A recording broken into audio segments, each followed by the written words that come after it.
How to change background in your Google Chrome. Welcome back to another tutorial video. In today's video, I'll teach you guys how you can change the background in your Google Chrome. So, without any further ado, let's begin. First, open up your Google Chrome. Now, you will see this is the default version of Google. Now, what you'll need to do to change background is tap on this Customize Chrome option. After you tap on it, you will see different options here, such as your color theme, and you can simply select whichever you want. Now you can tap on change theme again, and you'll even see more background options.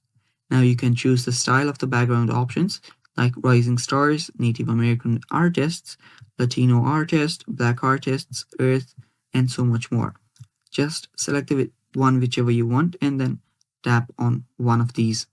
After you do so, wait for a while and you will see the background of Google change. And you can change this however you want. You'll even get the information of the background you have on the left hand side. And yeah, that is basically how you change background on your Google Chrome. Thanks for watching, guys. That is all for today's video. Stay tuned for more and bye bye. Take care.